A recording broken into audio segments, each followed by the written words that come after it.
Hey everyone, welcome back to MSInspir, and today we have CyberTalks. And in the CyberTalks, we have so many things to learn, um, like so many various topics, incidents related to cybersecurity. And well, without any further ado, I'll just give it to Hani. So, hey Hani. Let's head to the headlines. First frog attacking the SS servers worldwide, Twitter hacks, fully explained, and Amazon Alexa got pwned by security researchers. All of those are coming up on CyberTalks. Today is the 12th of September 2020, and my name is Hani Momeninia, and I have two fantastic speakers with me, Nishant Puri and Chirag Sharma. Let's get to the news. First frog. This is something we heard a couple of few months, and it was attack on SSH servers. Some of you might just not hear that, but this is a fileless malware that attacking the SSH server worldwide and try to infect them for malicious purposes. Here we have Nishant Puri, one of the security researchers doing researching about this malwares in last couple of weeks, and I want to know about more details about it. So Nishan, tell us about this malware, how it's behave, and what is it exactly all about, and how is infecting all these computers all around the world. Hey Harry, thanks for that. So turns out that this Fritz Frog has been kind of a big deal recently, and amongst other botnet attacks that have happened in the past, this one is pretty big and pretty different. So what happened was recently in August only, Gardacore Labs, a cybersecurity company, found that there is a peer-to-peer network, a botnet that is using a peer-to-peer network to attack SSH servers worldwide, or if you call that secure shell servers. So turns out that this kind of this is basically a malware, and till date from January, it has had 20 plus variations and versions, and it has infected 500 servers, and 13,000 attacks have been dropped by this particular botnet. So what happens is the problem with this type of a botnet is that it can evade firewalls, and throughout the history of botnets, the behavior of this particular botnet is quite different. It seems as if it has been written totally from scratch, and turns out that this is affecting a lot of people and affecting a lot of it is affecting a lot of sectors. The main target of this type of botnet is the educational sector, the banking sector, and I guess a lot of hospitals and government institutions. This is quite impressive that how malware is changing over the years. And tell us about, is there any patch or anything released for that? So how we can detect that? If you have a servers and you want to know that if you are infected by this malware and stuff, is there any tools that we can use to detect this type of malwares? All right. So this company, Gardacore Labs, was quite proactive in its approach to handle this kind of an attack, and they released a patch, not exactly a patch, but a software called Frogger. And what Frogger does, it scans your whole system for this kind of a botnet. And the Frogger is basically a shell script, and you can easily run it on your Linux terminal. The link of this will be available in the chat later on. You just need to run the script, and just the script will tell you what to do. If there is any presence of this botnet, it'll help you remove it. Oh, that's brilliant. So there's a tools already available for sysadmin if they want to see if the computer is infected or not. Chirag, do you have anything add to it? Did anyone just took a version of this and changed it? Or have you seen anything or any companies being infected from this virus? What do you know about this new malware? Yeah, thanks, Hani. So, Gardacore Labs have been researching about it a lot, and they have found at least 20 versions of this Fritz Frog version of peer-to-peer connection, peer-to-peer network. And also, there are various features that make this peer-to-peer botnet different from other peer-to-peer botnet that have been found in the cyber world. Firstly, it is fileless. What they do is instead of saving the file in the directory, they directly accesses it from in memory. So, and therefore there is no file left on the system, and so there's no sort of any proof or anything sort of thing left where you can make up that this attack has been actually your machine has been attacked by this sort of P2P botnet. Other sort of features, there are certain other features as well, like as Nishant mentioned, this particular has been written from scratch. They haven't used any sort of script or anything that have been already available. So it infers that these attackers are professional developers as well, which makes it a little bit much different from the other sort of botnets as well. Well, another thing is that the network of botnets, they continuously keep communicating with each other. Well, even if a particular machine stops working, they still have a backup going on, and the other machines will manage it, and they will know immediately that if a particular machine stops working.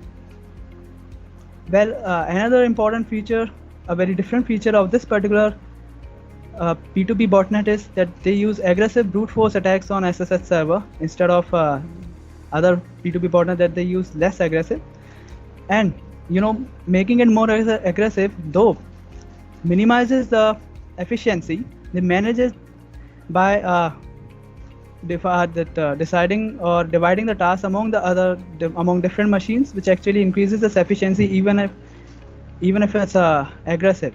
So they balance the efficiency that is minimized by aggressiveness. Also, it's very efficient due to the communication that happens between the machines. So these are certain important things. Did you do any research about which programming language used to write these malwares? Because it looks like it's super fast, and it can just move from one computer to another computer in just a matter of a second. Does anyone, Chirag, have you done any research about seeing that which programming language used to write this malware? Yeah, thanks, Hani. Yes, I have researched about it, and I've seen that the language they have used is actually Golang, which makes it much effective and much faster, and connections are increased. Brilliant. Let's get to the defensive side of this malwares. Nishant, have you noticed any what type of advice you give to people who owning server that are already infected by this malware, and how they can defend themselves from this type of attacks in future? All right. So turns out that since this is working on SSH ports and all, it is a general idea that companies should follow or developers should follow, that if you're using some kind of system and you do not require SSH access or secure shell access, you should completely disable that SSH access.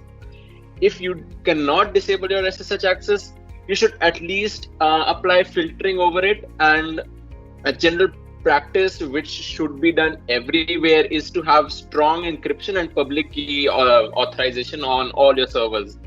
Turns out that a lot of IoT devices also expose SSH ports, and well, if you can close those ports on your devices, you decrease the threat of being attacked by such a botnet multifold. And just a final idea for this would be to have strong passwords, which is, I guess, a general recommendation everywhere. But to prevent yourself from getting attacked by something like this, you really should focus on strong encryption and strong passwords. Otherwise, if you have been infected by this, as I mentioned earlier, there is this particular shell script called Frogger by Garda Code Labs, which you should run on your systems to check whether you have been infected or not and take relevant actions. We will try to send you all these links and articles later on in the group chat in the description. And please, if you have any questions in the meantime that we have in this podcast, please drop questions and we will try to answer them after the podcast. One of the things that is missed from this whole topic is that what's gonna happen after when the computer get infected. So what's the benefit of getting this botnet spread to all computers? Is just want to mention that there's a whole topic on cryptojacking, that computers get infected because hackers want to inject some crypto miners programs into your system and trying to use your computer to mine bitcoins or any other cryptocurrencies.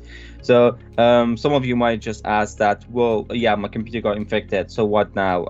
Is that my computer is one of the zombies gonna be used against a DDoS attack for another server, or it can be used to mine bitcoins? So there's so many things that hackers can do after get control of your system.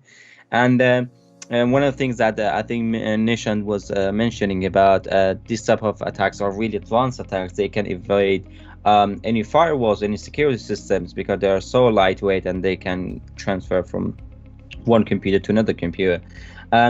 Nishant, do you have any other things to add for this topic before we move to the next one?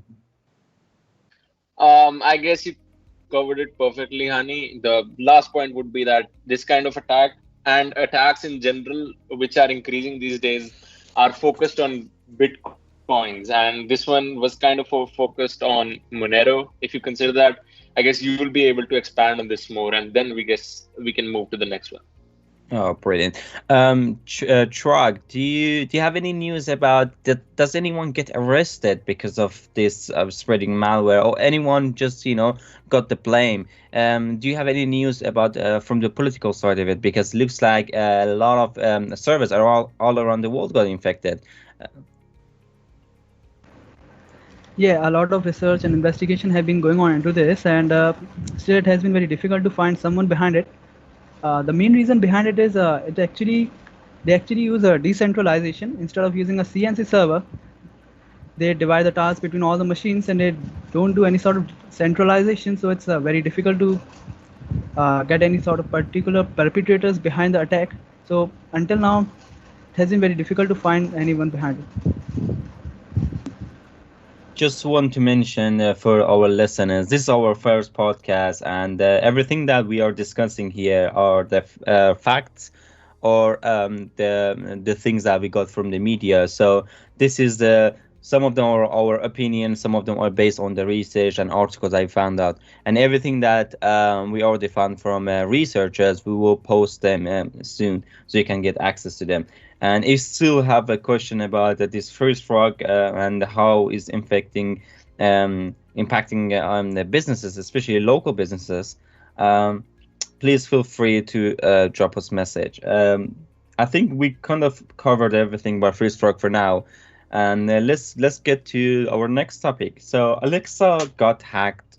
Well, I can say got hacked multiple times, but recently one of the researchers found a vulnerability that can access sensitive data in your Alexa device, and which is kind of scary because in these days we all have smart speakers at home, and we kind of rely on them.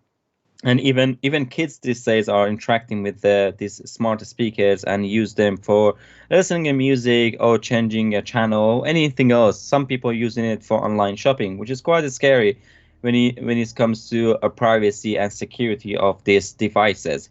Recently, something happened with the Alexa devices, and one of them got hacked, and it was all over the news. And we're here today to explain in a little bit details, more technical details, than how these devices can be hacked and how you can defend yourself against this type of attacks. Let's start with Chirag this time, and Alexa attacks. Please explain to us what's exactly happened over the news in the last few months, and how exactly these attacks happen, or what exactly the researchers found about it. Yeah, thanks, Sunny. So there are so many ways of attacking Alexa, but the one here I would like to discuss are the two main vulnerabilities found in Alexa.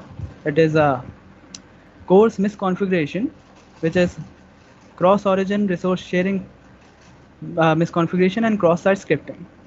The research has been done by Checkpoint, and what they have found is the cross-site scripting was able to they were able to get the CSRF token through cross-site scripting, which actually caused them to had so much data, and they were able to act on the behalf of victim. And so what they exploited is they exploited the website's trust on the user. And since the website didn't know that there was someone else behind and not the user, they were able to accept. They accepted all the commands that were given by the user, and even if they were malicious commands, the website accepted it, and they were able to get all sort of information. Well, any information, they were able to get any sort of information you can't even believe. So the information, most probably the information they were able to get was your voice history and your real-time voice actions. So if you mention anything, any personal information with Alexa, it was getting revealed. Well, I would say there's a good point here that Checkpoint also revealed that Amazon don't save any type of financial sensitive information like credit card numbers or anything. So at least you're safe in that case. But have mentioned with Alexa, like your phone number, your home address, you name it, whatever, everything was accessible by them.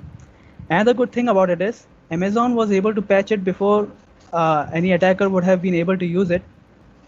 So that's a good news. So whoever here are Alexa users, you don't have to worry about it much, because at least you haven't been affected by it. But I would really say that you need to take certain measures so you can prevent any such sort of attacks happening. Oh, that's brilliant. It's kind of scary as well because even me, I have one of these devices at home and I use it for listening to the music or anything else.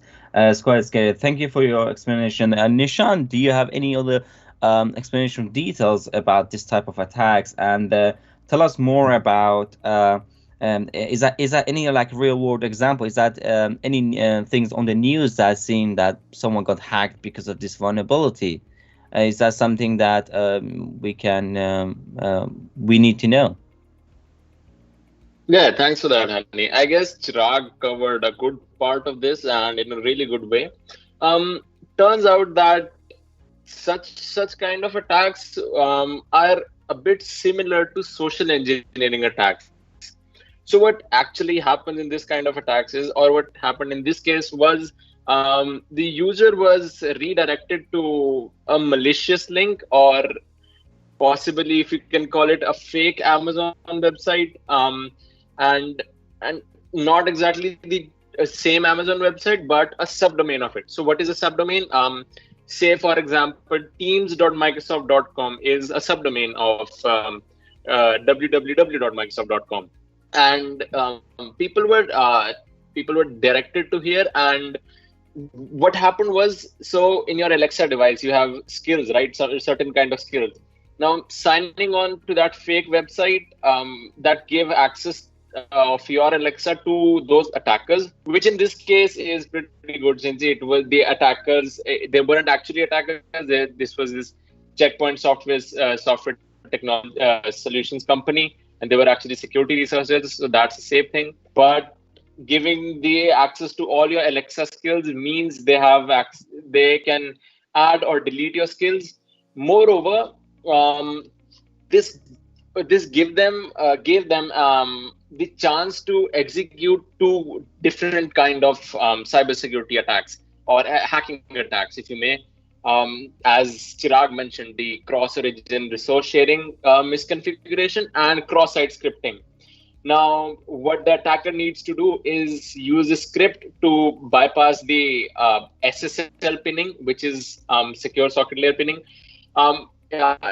Taking this out of technology and taking it to what this actually means is, it gives you the whole traffic between the application and the server and the device, right? So from the server to your device, it gives you everything that is happening in total plain text, and that is a pretty bad situation.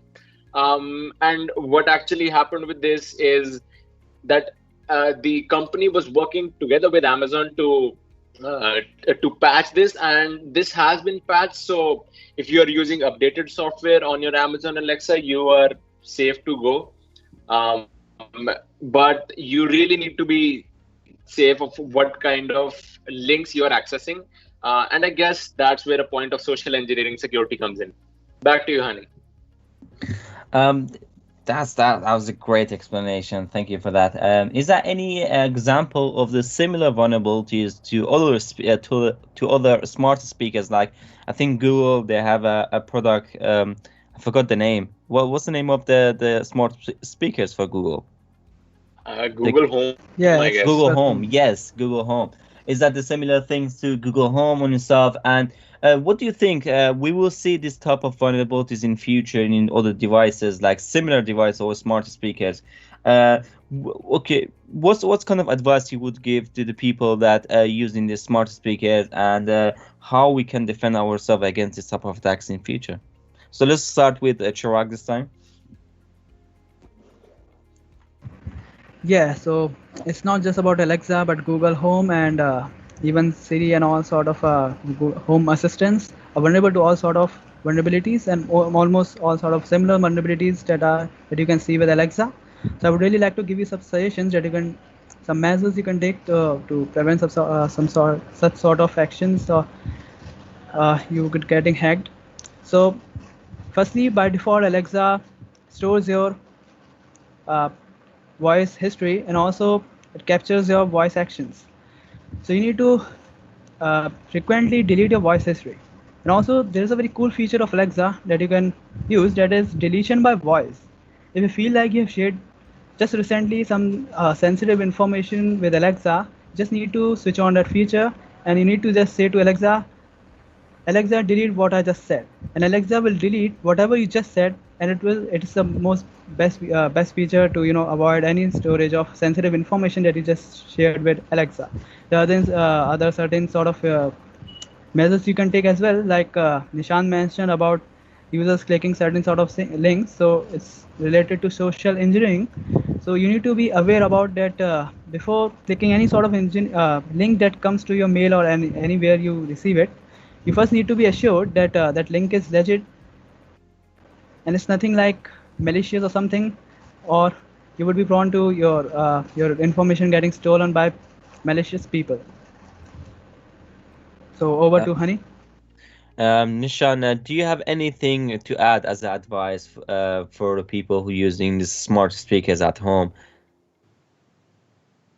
Yeah, so I guess Chirag covered it brilliantly, like deleting your voice data and your recordings, and I guess to some extent, updating your software as soon as you can and at the earliest, because companies release these updates really frequently because attacks come every day and companies need to step up their game every now and then. So you just need to focus on constantly updating your software and be sure to delete your voice data and recordings on a recurring basis, because these kind of attacks are really increasing. Now, if I may add that the automation with automation, our needs are being served before we even know what our needs are, but our systems are also becoming quite insecure. So at a personal front, you using these companies, you do put a lot of trust in these companies. So personally, you should follow the guidelines these companies give you, and try to keep your data limited on these devices, and also be aware of the actual kind of data or actual kind of links that the company provides you to be safe from attacks like social engineering. Oh, thank you, thank you. I think everyone just covered this topic very well, and I think with Alexa, we will see, and any smart devices in future, we will see that vulnerabilities will come, and then researchers will find them before the hackers get their hands to it. And then the companies will release a patch, and as Nishan said, the companies provide us with this patch, and when we update them, we kind of secure until the next person finds something else. So this is a technology. It's developing all over the time, and it get updated, and people finding new vulnerabilities and stuff. Um, that's great, but it was quite scary because I already have one of these Alexa devices at home, and I use it every day. And it was really educational for everyone who's using smart devices to be aware what's happening, on the internet. We are on our last topic, which is quite big topic. Been around for the last few months, and a lot of people heard about it. Some people might say that this is a little bit of old topic, but what I'm saying that this is the topic that happened to all the social media. So everyone heard about the Twitter hack, and there's a lot of fake news over it about Twitter hacks and who've done it and who've not. Everything that we're discussing here is on based on the facts and the things that researchers already published about this hack. Some of them is our opinion, and so well, most of them is the facts that we already gathered in last few weeks about this hack. Let's get to it. Twitter hacks happened few months ago, and it was kind of scary because someone who accessed all these famous people like Elon Musk and every got access to it, and then trying to share some information, asking people for bitcoins. I'm sure everyone kind of heard about that because it was all over the news. But here today in our podcast, we want to discuss it in more detail to see that how they done it, and what we need to do to kind of defend ourselves, and what company need to be aware of when they are using this social media platform. So let's get to the details. Let's talk about the Twitter. So how exactly happened? Like we want to know what was the details and who've done it and everything about it. So let's start with the details that how this Twitter hacks actually happen. Let's start with Nishant. All right. So this Twitter hack has been a pretty interesting topic, and as you mentioned, a pretty scary topic.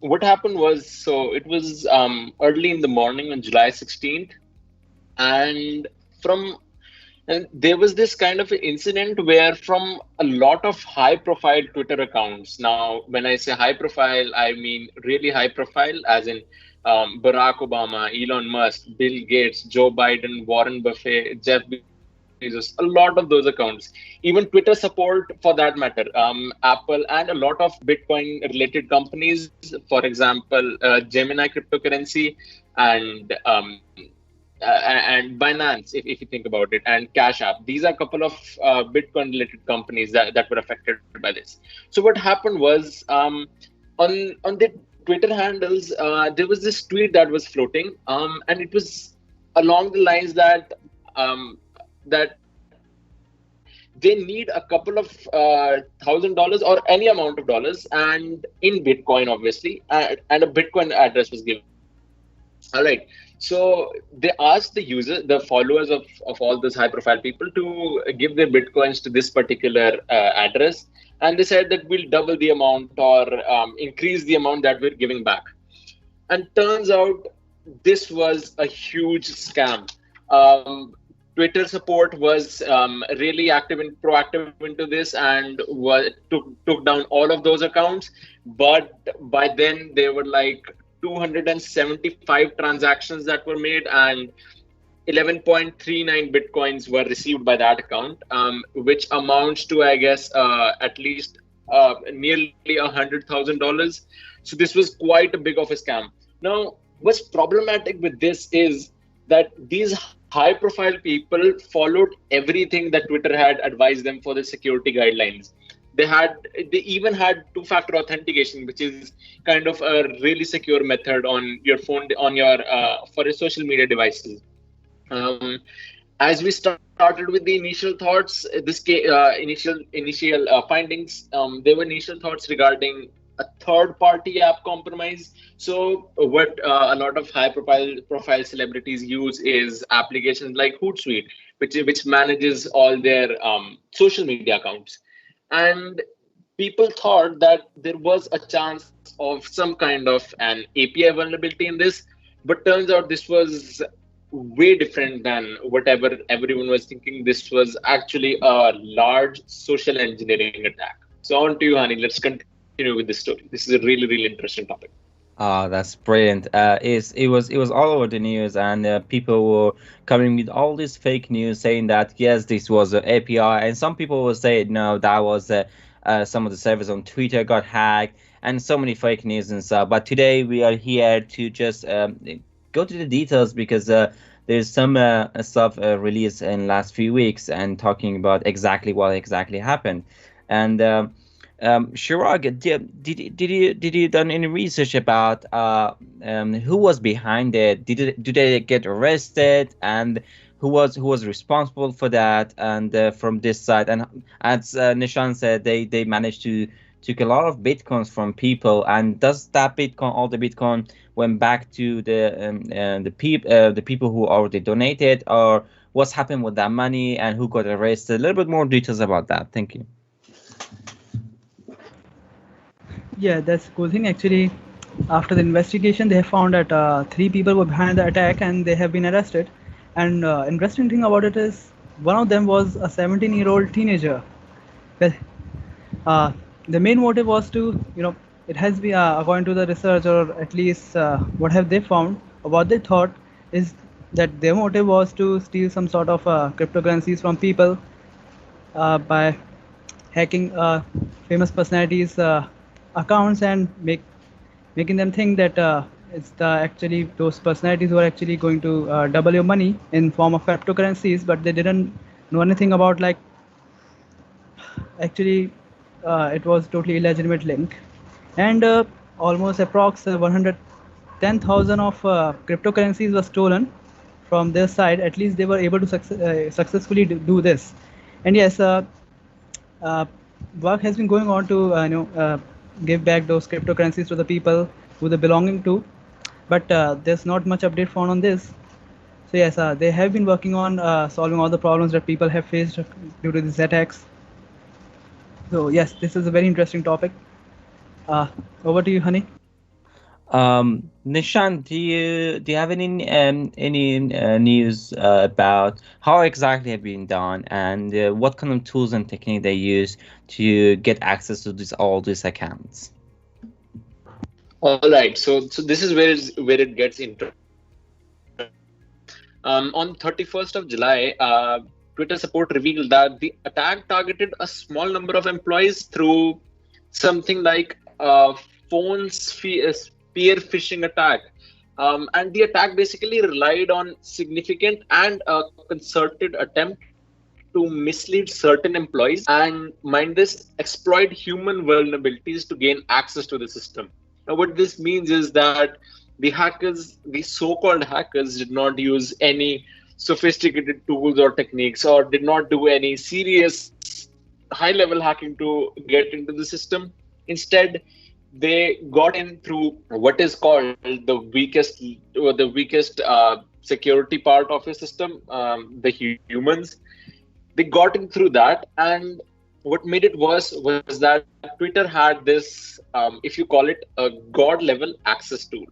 So what this god level access tool actually does, it gives you access to every single account existing on all of Twitter. You can add or delete their tweets, and you can possibly even check in the DM inboxes. Like, this is the kind of admin access that most hackers or penetration testers look for, but they getting this kind of an admin access on such a huge platform, and the Bitcoin thing is really something. I shouldn't say remarkable, but it is pretty remarkable and pretty scary if you think about it. Chirag, this is something that I mean, some people asked over the internet, that how our relationship with gonna be with the social media these days, because we didn't know that this kind of things exist. And in last few years we've seen a lot of other social media platforms like Facebook, I think it was Snapchat, and other social medias got the similar tools called God mode, as Nishan mentioned. How do you think that people are gonna trust in future with all this social media and all this the privacy and the data? Do you think that this attacks affected how people using social media in future, or do you think that Twitter came with this great solution and now everything's fixed and people get back to normal? Yeah, that's a very serious matter, and that's a very interesting question actually.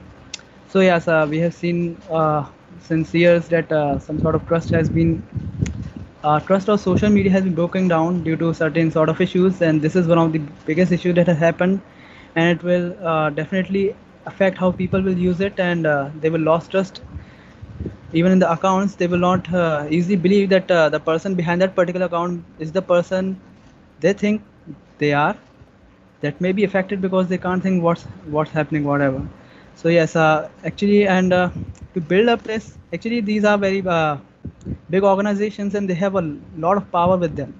They need to really work upon it. They so it is very important for the country's economy as well. So they need to really work upon all sort of security measures and as well. Otherwise, these sort of attacks really cause not just to the company's trust, but also to the country's economy as well. Because from wherever the companies originates, obviously the trust is broken. People somehow start using it less, or maybe do anything like that, and they just lost trust in social media. Twitter has taken some sort of measures for that. Uh, they said that they have decreased some sort of access to their tools from until they are doing some sort of investigation to get into the whole sort of what actually happened and how they can take measures. So they have decreased a little bit of access to the tools. Also, they say that they are working on actually making their tools more sophisticated, so it becomes harder for people to use them. Only those who are actually trained to use them will be able to use it, but those who don't have much idea about it may not be able to use it as much, even if they get access to it. So yes, they have been taking measures, but I think proactive approach will be better off, so that these things actually never happen.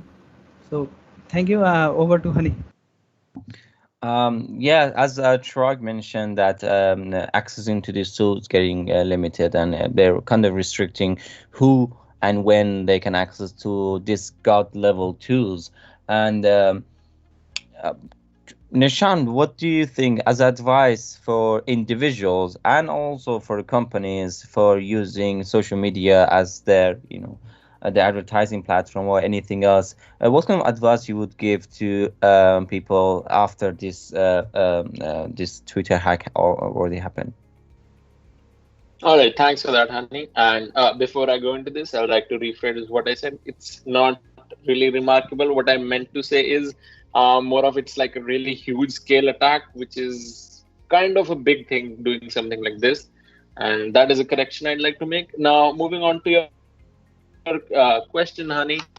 I feel that all the developers or the organization out there, to keep your site safe or keep your social media safe, or if you have any tool like this safe, first of all, don't have this kind of a god mode access tool where you can do anything at all, and that would be kind of detrimental to your whole organization, which kind of happened with Twitter.